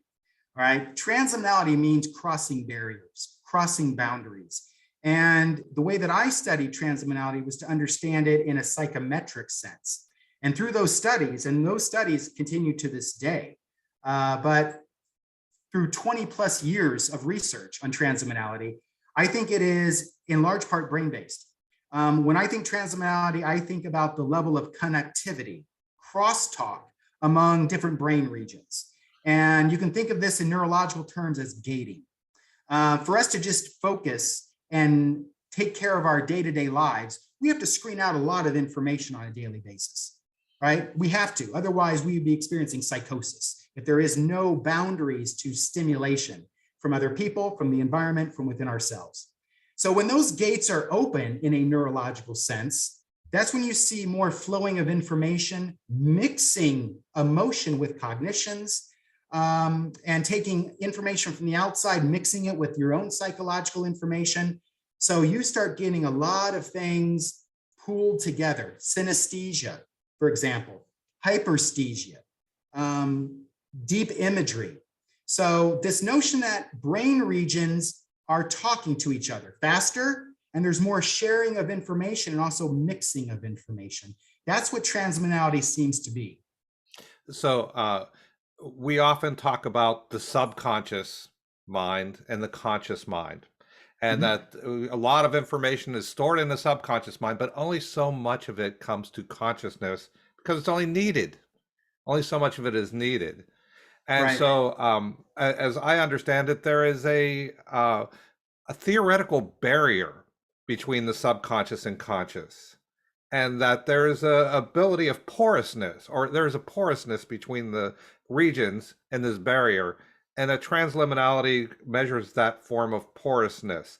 In more layman terms, does that make sense, the way I described it? It does. What you call porous, I will call gating, but it's the same thing. It's how much do the different parts of the brain, and hence the different levels of information that you have, how quickly, how easily do those come into conscious awareness and also mix together? So the fact that ghostly episodes involve transliminality is very interesting, because it does mean that, again, the witness, and I think that's a bad term because it implies that someone is just objectively observing something outside of themselves. That's not the case here at all. They are bringing some of their own psychology, their own psyche to the experience. And even if something happens that seems very private, very personal, a very subjective experience, it's also drawing on the physical environment. There is this mixture of the two. Remember, subjective and objective is an illusion here. The categories of experience form one unidimensional construct. To my knowledge, this is the first time that that's ever really been validated and shown. I can't say I know exactly what it means, but to me, it's a fascinating thing.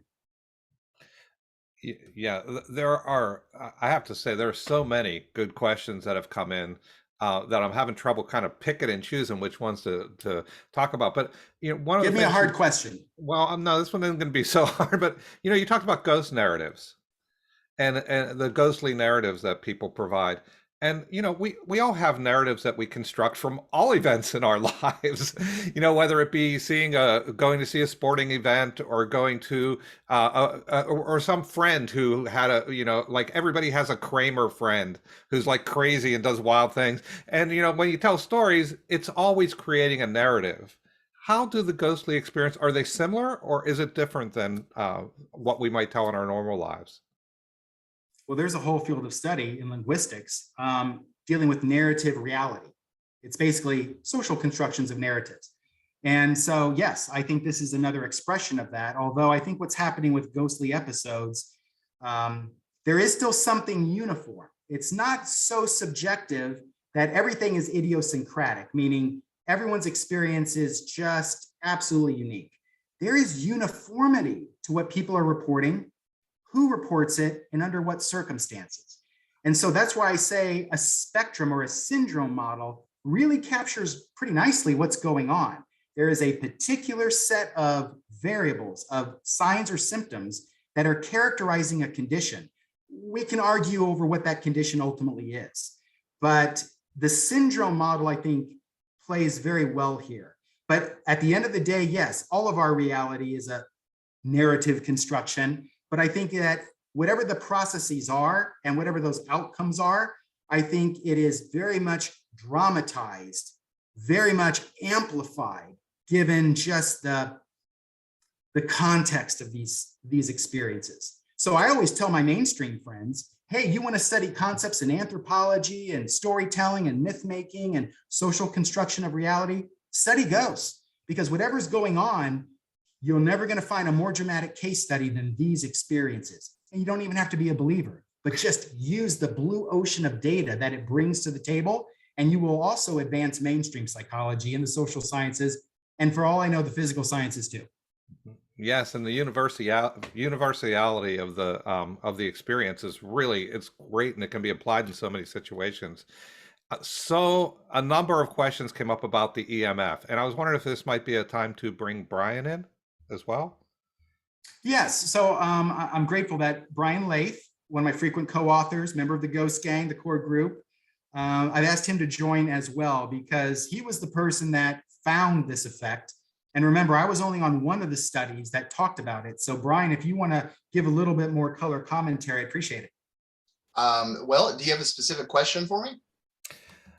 Sure. Well, there was a question that came up in the chat about the variability of the EMF that you mentioned. I was wondering if you could speak around that a bit. Yeah, So Brian, micro compression and micro expansion. Oh, thank you. Yeah, so what we're really talking about here is, and let me say first off that the changes in EMF that we found were from long-term data logging of EMF. So this is not something that your average tri-field, or certainly not a K2 meter, is going to pick up. So these are, very sensitive meters collecting data anywhere from 2 to 5 to 10 to 20 samples per second. And so the point is, micro expansion is when basically the variability of EMF scores. So what I mean by that is how much they are changing over a small period of time. Expansion is when those values spread out. So you're seeing much more wiggle in the EMF readings, right? Over like a contracted period of time. I think in our studies, we did either 2 seconds or 5 seconds. Before the event, looking at during the event and post event. Contraction is just the opposite. You're seeing less wiggle than you ought to. The scores are changing less so over time than you would normally expect with how EMF is behaving from ongoing data sets. So are you talking frequency or amplitude? The technical questions, right, are coming in. Yeah. So we're not, one of the things I've been kind of railing on for about 10 years is that mean scores or magnitude scores of EMF that are averaged don't work so well in the environment.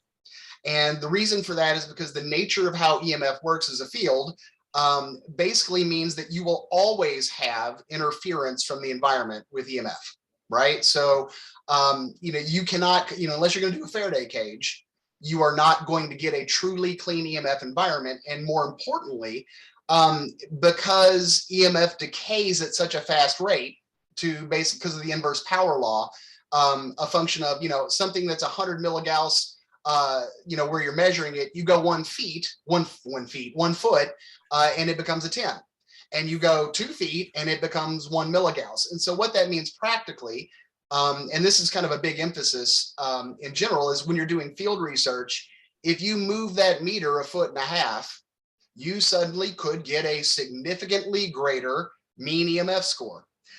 Not because the environment has changed, but because EMF fields decay and increase so quickly because of that power. So that's the reason I focused on variability, because we wanted to see what was the interference of the wiggle that occurred in EMF scores, right? So yeah, definitely we're taking magnitude scores, but we're not looking at what the actual mean score is or the average score is. We want to know how that EMF spreads over time. In whatever way you measure it. And the spread is what tells us something odd is going on. We're getting variability or increases in scores that are greater than we ought to have with, long 4 to 6 hour distributions of data in that particular room or in that particular area. Same thing with contraction, right? It's wiggling less than it ought to by the, millions of points of EMF data that we've been collecting in the rooms of the hotspots that we're sampling. And again, it's that effect has actually been persistent across 3 studies. So it's important to note that the oddity isn't that EMF changes. EMF changes all the time. The oddity is, why should that sort of change be predictable in association with time with these purported paranormal events? And that's really my take-home message. Of course, there's all sorts of things that can make EMF change because we're surrounded by technology. Geomagnetic fields can change, solar flares, et cetera, et cetera. The interesting mystery is, okay, why at that specific time when an object was moving or someone got an EVP, why are we consistently seeing that correlation in time with the variability, not necessarily the wiggle itself? Is that a solid answer? I'm not the technologist here, but I'm assuming you really covered a lot of ground with that. So I think you got it. And I do want to get into citizen scientist work, and I'd like to get into that. I'm going to get into there in a second. But I was wondering, related to this EMF, a lot of people who watch the ghost hunting shows or who do their own investigations have their own EMF meters. Yep. From what you're seeing in this type of variability you're seeing, is this something, would you recommend that people refer to these types of instruments? I mean, there are so many instruments. People don't have ghost detectors, or, well, if they do have ghost detectors, it's probably something with a label on it that came from Mattel, right? but would you recommend that people use instruments and of this type whenever they're doing investigations? I'm going to do a sell and be a party pooper at the same time. With the average meters that most layperson groups get a hold of, you're not going to detect the effects that I detected, because back in the day, we're talking about a very sensitive setup with coils. With the second set I built, also sensitive, right? And the key is data logging over time. So moving a meter around in a house is going to change your reading, period, right? Any object that is electrical is going to give off a 60 hertz field. So could you use meters to map, because I've done probably 35, 40 investigations over 14 years as I put this data together. You can certainly use those meters to map where EMF fields exist. If you just want to roam around and go, yep, this microwave's a mess. I remember once being at going to Bobby Mackey's in Cincinnati. It's a very famous haunted site. I'm sure most people are familiar with it. We got downstairs and found, despite all the events, so much old exposed wiring, people were literally getting headaches. And so there is no point in using an EMF meter in that sort of situation. Yeah, I have to emphasize with these papers that you're going to have to use a data logging system that's fairly sensitive if you want to capture these effects. And here's the sales pitch. The Mesa 3 app that we've developed is suitable to do that with instructions. So yeah, that's my sales on that. Yeah, if you're using the app, yes, and not to rain on Jim's parade, but it only works on Androids, not iPhones, because we couldn't get it cross-coded. So I'm sorry about that up front. But yeah, and that app is available for anyone you want. In fact, when the time comes, I have a nice PowerPoint slide for information for anyone who is interested in either doing a citizen science project or downloading Mesa and fiddling with it on their own. Great. So let's get to that in a second. One of the related questions that came up is about sacred spaces. You're talking about spaces that have electrical anomalies, and we often talk about something that the walls aren't quite square and how that can cause you to feel funny in a room. And Jim, you were discussing the different environmental factors that could come into play. And you mentioned sacred spaces, but I was wondering how that plays into the model that you're creating. Have you looked at spaces where people feel, well, places like Notre Dame or different locations where there is a lot of what is it called, where there's a lot of a focus and attention on it, and people feel it's sacred. It's a great question. And again, this is an area where mainstream researchers have been actively focused. So we know something about these spaces, and this is where the term architectural phenomenology comes from. But believe it or not, it's not as if every space that is seen as sacred. To me, the better word is enchanted, okay? Because really what's going on and I didn't put all the studies on the slides, but one of the outcomes of ghostly experiences that also has application for other areas of transpersonal psychology and consciousness study is this idea of an enchantment, a state of enchantment, where people feel like they've just been shocked out of reality, and now they're betwixt in between reality and fantasy. They're just situated in a space that they didn't know what just happened. They didn't know it was even possible. They don't even know what it means, but they do know that it just expanded their understanding of reality and their place in it. Some people might call this a spiritual emergency, okay? But this is what seems to be a state of enchantment. We can actually induce this in people, and you don't need to have a religious experience. You don't need to be smoking some psychedelics, okay? You actually can induce this experience through certain artistic exhibitions. Astronauts experience this the first time they go into space and they see the Earth from an outsider looking in point of view. It's called the overview effect. So spaces that we know induce enchantment, they actually don't have a bunch of variables in common, except there is one that we know so far. And that is there's a sense of vastness.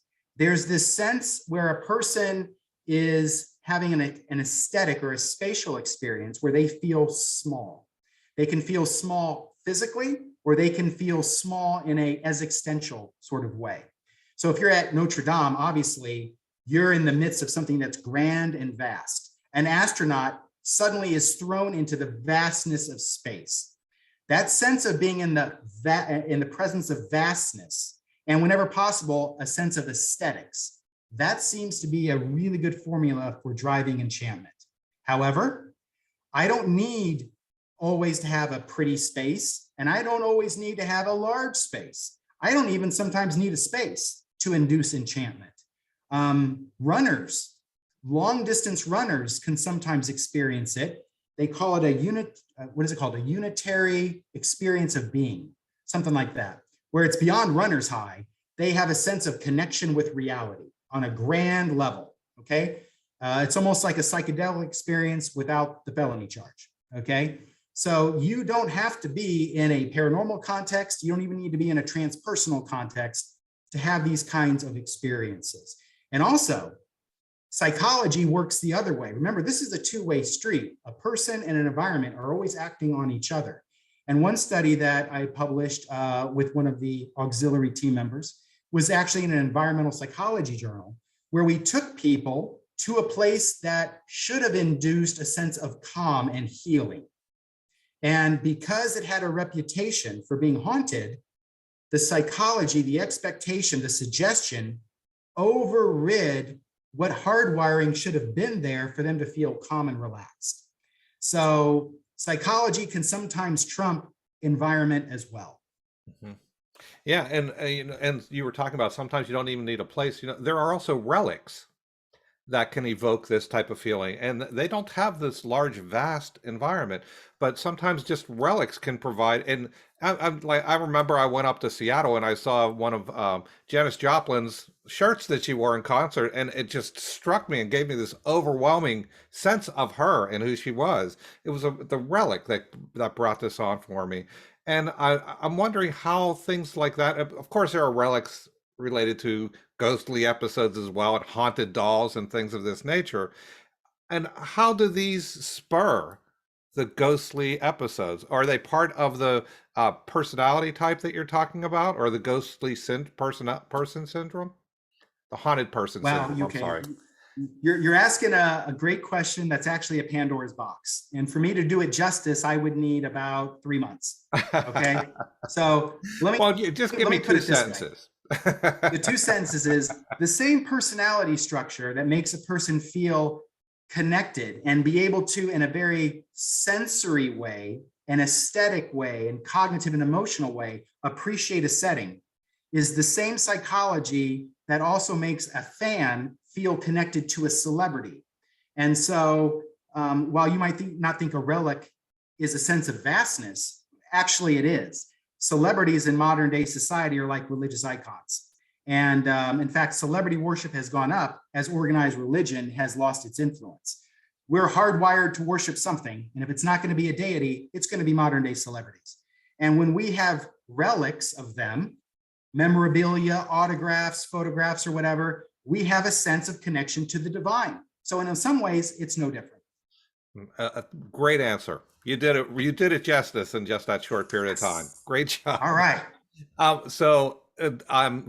Questions keep popping up about the citizen scientist and getting access to the Mesa app. And so before we go any further, I think we have to address this because people are going to keep asking about it. So I don't know if you have a link to the Mesa app, or maybe you have a web page that helps to discuss citizen scientists. In thoughts that people might be thinking that people might be interested, I made a 1-slide PowerPoint. If you'll let me slip it up here, I can give people all the information they want. Is that Sure. okay? Sure, go ahead and share it. All right, hold on just a second. See, now you can see why he's in the research team. He's a go-getter. Well, hold on. Yep. Okay, just when I was pumping you up, my friend. Well, yeah, that's why it didn't work, Jim. Come on. There you go. Can everybody see the screen? Yeah, you want to put it in slideshow mode? I'm working on it. You got it. Good. There we go. Perfect. All right. So for citizen scientists, the easiest way to get the Mesa 3 app is through our website, israelnet.org/Mesa-111 or III. Anybody want me to say III a couple more times? And then we also have a group we've just started about a month ago that is working on collecting, interestingly, baselines of environmental data, both in sacred spaces and outside spaces.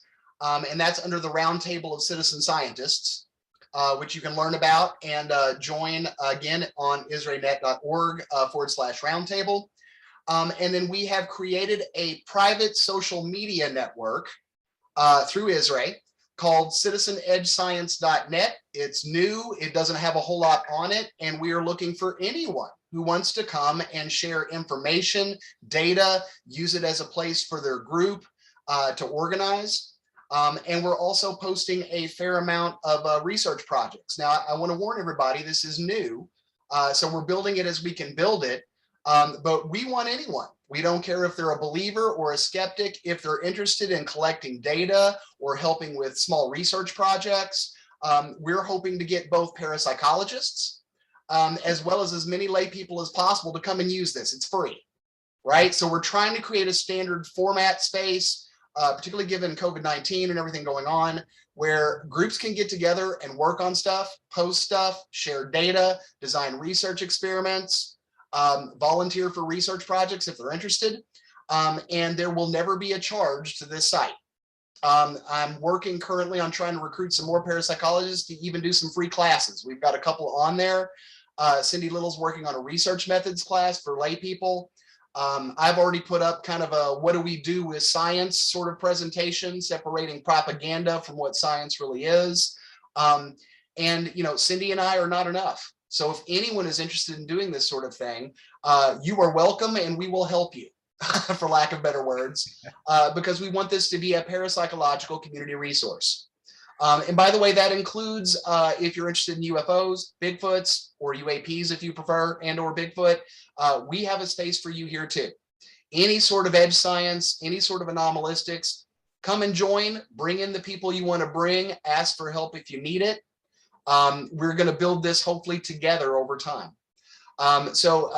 With along the bottom, if you are actually interested in starting a citizen science project, or if you have, if you're a professor and you have a class and you need a space to do some of your research that's parapsychological or edge science and origin, contact either Bridget Cotton, who is the Secretary for Israel, or contact me directly. We'll help you get set up. You know, I think the emphasis for this on a closing note is we're not planning or going to make any kind of money off of this. We want this to be a free, open community resource for everyone. So that's the end of my sales pitch. Hopefully that's sufficient. Oh, that's And John, wonderful. if I can just do Yeah. 2 quick little plugs. Yeah. One is in Put that April, back up, there- Brian. Leave it up. Sorry. Oh. In April, the Society for Scientific Exploration will be doing a symposium on citizen science. That's going to be facilitated by Annalisa Ventola. So people should watch out for the website and get a sense of, what's involved with citizen science, what are the opportunities, what are the resources involved. That'd be a great introduction for people. And also the Journal of Scientific Exploration. We will have room for papers that are citizen science projects to not only give people experience in doing good field work studies, but also experience in how do you write a science paper? How do you communicate your ideas, your findings and your ideas to the wider community? I hope to turn some citizen scientists also into professional researchers. So I think between of us, we're going to start a great science cult. And I might do a second pitch. I'm doing one of the talks on the Citizen Science Symposium next week. And I'm using about the 14 years that I've been dealing with lay people and college students together to kind of give a, for psychologists in particular, or academics in particular, kind of a do and don't list. Although I'm putting in large, large type that your results may vary. So if someone's just starting this or wants to do it, and might want a little bit of guidance, I'm going to be arrogant and say that maybe my upcoming talk next week might be a little helpful about that. So someone who's new to the field or has a real intrigue and real interest in it, definitely try to attend the talk for the SSE next week and learn more about doing citizen science work, and maybe jump to the website on the Citizen Science Project here. Would you say this is a good starting point for them? Yeah. And if they have any questions about what's going on at all, or they want to know anything, frankly, I'm available. That was kind of that's the cost. Be careful what you ask for, Brian. I've been there and I've done it. I know. But we're going to try and be available for anyone that's interested for the next several months. I also have Cindy Little, who is really helping me. It's really a 50-50 project. So she really should not only get some kudos, but some awareness. So Cindy's available if you don't like looking at my ugly mug or dealing with me. So you have some options. Yeah, Cindy was one of our students at the Rhine Education Center. So we've worked with Cindy quite a bit, and she's wonderful. I think she's a great resource for you guys to be working with. So thank you for this. Again, so many additional questions have come in. I'm going to kind of bring it down to just one final question. I'm going to ask you, Jim, to try to help us to sum it up and bring things together. Many people have experiences, and they're very. Some people are more attuned to experiences. They've had them more often. It's just like if someone has, is familiar with a certain taste, or if someone, or a certain smell, or that they might smell it more often, or they might be able to taste the nuances of a glass of wine, whereas someone else who hasn't had that experience might not be able to taste those nuances or recognize them. And with psi experiences, it seems that it could contribute in the same way. So someone like a medium who has had many contact experiences, walking into an environment that maybe has been considered haunted, sometimes the mediums might go in and say, there's nothing here, or because they don't experience anything related to that, or they might pick up on things that other people might not. And how does the extent of people's experiences really play into the model that you're talking about, and how much of the psychological factors are really necessary for someone who's had a lot of experiences? Well, I guess I would say that the research would suggest the people that are very good at what you're saying, these fine-tuned sensitivities to different types of stimuli, those are high transliminals. That's the definition of transliminality. The mediums, or people that feel that they're psychic or sensitives, that go into different environments, haunted or not, that get vibes versus not, clearly they're responding to something. And that something is not just probably from the environment, but how the environment is also arousing different, for them, memories, associations. There's stuff that's happening in them too that they're bringing to the surface, if only intuitively. So, but I don't know. See, this is why this stuff is so fascinating. It's, how do you know a house is really haunted versus there are these other conventional variables? I don't know. And to me, before we get to the paranormal, before we can even start to scratch the surface in a responsible, effective way, we have to understand the extent to other variables. How do we measure them? So how can we control for them? So once we have something that looks paranormal, we can subtract, right? From like a control, we can subtract the contaminants to it to see what's left. The baseline. The baseline. Now I'm convinced there is something there. There is something there that you can strip away the sociocultural, the psychological, and the physical, at least the conventional physical. I'm convinced there is something left. I just don't know what that is. Wonderful answer. Thank you so much. Boy, you guys covered so much ground today. Brian, thank you very much for coming in and talking about the technology, the citizen scientist work. Jim, you did a great job today. I want to give you a chance to talk about the JSE, your new work with the JSE. Yeah, absolutely. Yes, I was privileged to be chosen as the new editor. And so my drive is to solicit articles that rely on multidisciplinary team science, that use innovative mixed methods, and that have application across to other fields. I'm convinced, what the ufologists are doing has some application to parapsychology, and what parapsychologists are doing has application maybe to people in other fields as well. And that the more we cross-pollinate, the more we'll get sharper, the more we'll be sympathetic to other people's points of view, and the more likely I think we're going to be able to build theories that speak to both normal experience and the extraordinary experience. Wonderful. Hey, I'm happy we had a chance to talk today. I think we could probably continue talking for many hours if we had the time, and hopefully we'll get the opportunity in the future again to do more of this. Thanks for joining us, Jim. Thanks everyone for being here. I really think this is a very insightful and very, very informative talk, and I appreciate it. I hope we see you again. Thank you very much, Jim. Thank you.